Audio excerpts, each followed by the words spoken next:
I'm shaking my head. I'm going, this doesn't sound right, but I got to have this fixed. A broken garage door spring led to a charge of more than $12,000. You heard that right. $12,000. The homeowner needed to get his car out of the garage the next morning, so he paid what other experts consider an outrageous price for the garage door repairs that were made. Action on consumer investigator Jeff Deal live here with me in the studio. And Jeff, this isn't the first time you've heard about homeowners getting charged like this. No, it's been a few years since we first started looking into this, but the prices just keep getting higher. People are getting taken advantage of because they feel trapped with their cars stuck inside the garage.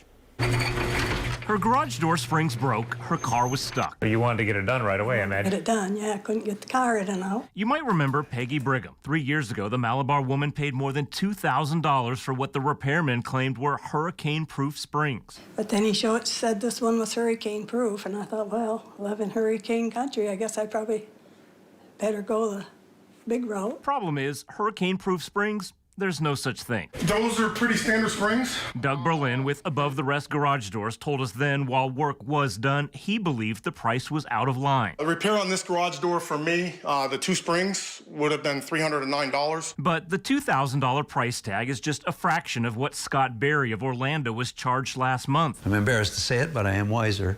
I was paying over $12,000 for a garage door repair. A Google search connected him with a company called Garage Door and Gates. Look at his invoice. 2 springs, $1,875 each, totaling $3,750.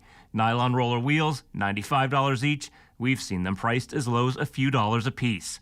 Another local company told us the work he had done would have been around $1,500 with a higher quality opener, not $12,000. He said, we're not criminals. We do the job. We fixed your door. We couldn't find a company listed in state records with the exact name Garage Door and Gates, so I started with the phone number on Scott's invoice. His invoice shows $1,875 for each spring, so $3,750 for the 2 springs. Is that the normal price? It really depends on what type of springs you got and what type of warranty you got as well. The man on the phone didn't say what type of springs cost that much, but other companies charge around $265 a pair. And he couldn't even tell me where the company's located. And where are you guys located in Florida? So we're a mobile service. There's no physical location of an office.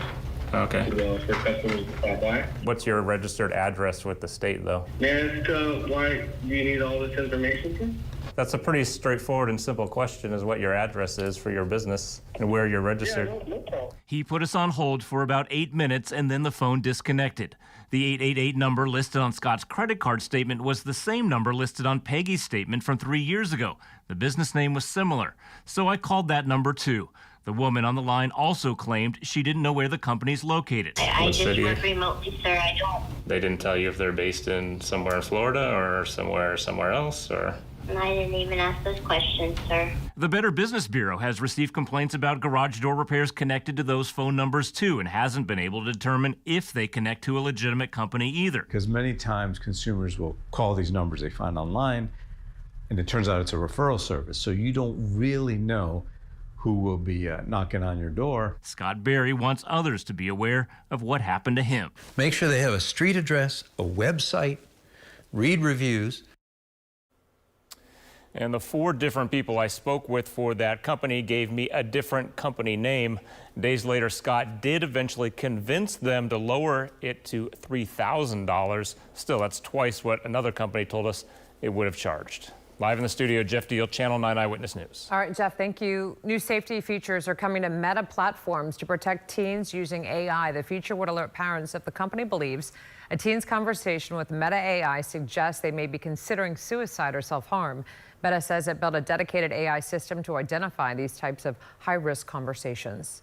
Severe weather is ravaging the country, with some communities in Texas facing massive flooding. Some areas receiving about a year's worth of rain in just 3 days. Rescue crews have saved more than 75 people so far, and they aren't done yet. People are under evacuation orders while others are being told to shelter in place. Not a good scene. Oh my. And it was a place that last year saw once-in-a-lifetime flooding. Yeah, that's where we had all the campers those girls, that were killed. Yeah, that came through right around July 4th, and here it is barely a year later, and another round's coming by. But I'm updating changes To what we're looking at here. This is our live dual pole Doppler 9 radar. We've got some pretty big storms out there right now. In fact, I'll back up and show you the time lapse here of Cocoa Beach, and you can see the storms come rumbling in, and they really hammer through. This is our latest image coming in. Right there is a little shelf cloud. That's a sign of strong gusty winds. There's a rain shaft in the distance, and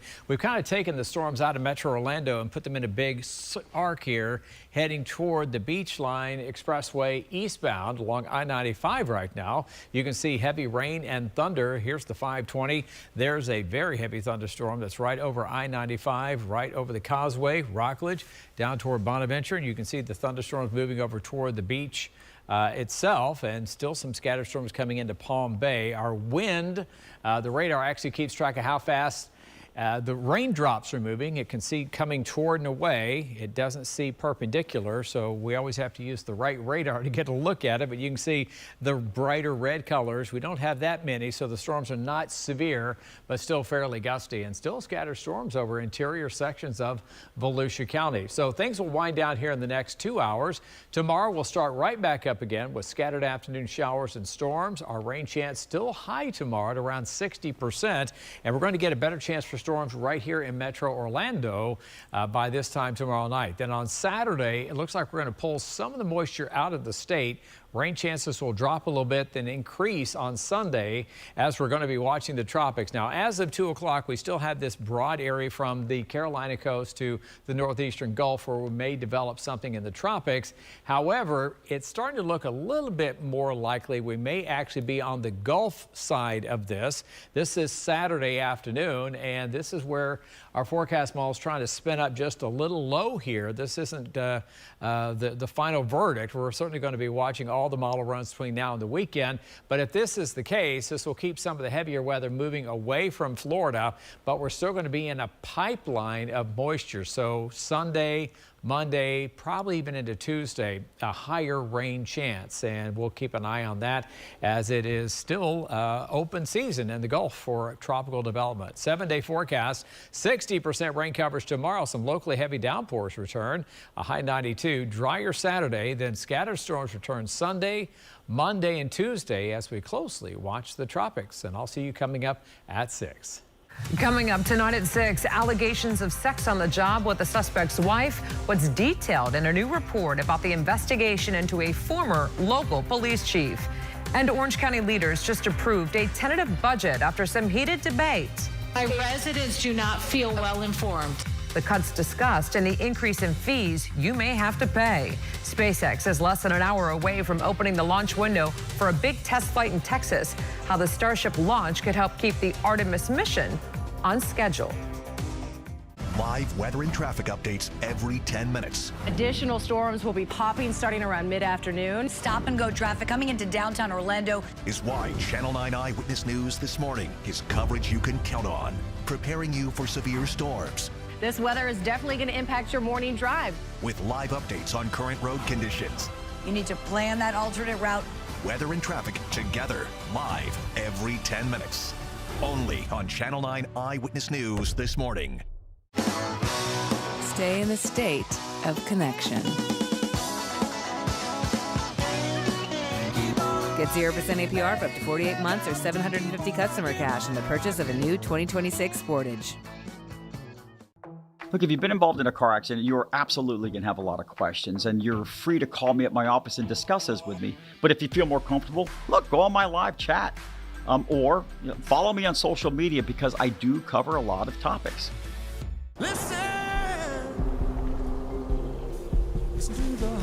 Chevy drivers across America will do a lot in the next 5 years. But one thing they won't do is pay interest on their new Chevy. Right now, get 0% financing for 5 years on all 2026 Silverado 1500 models. With no payments for 90 days. Because you've earned this summer. Now it's time to go get it. At one of your Central Florida Chevy dealers today. Slow drains or sewer backups? Your pipes may be failing underground. At Modern Plumbing Industries, we repair or restore pipes from the inside. No digging, no destroyed floors, no torn up yard. If you've got drainage issues, call or visit modernpi.com today. My mom worked 2 jobs in Brooklyn, and we still lived paycheck to paycheck.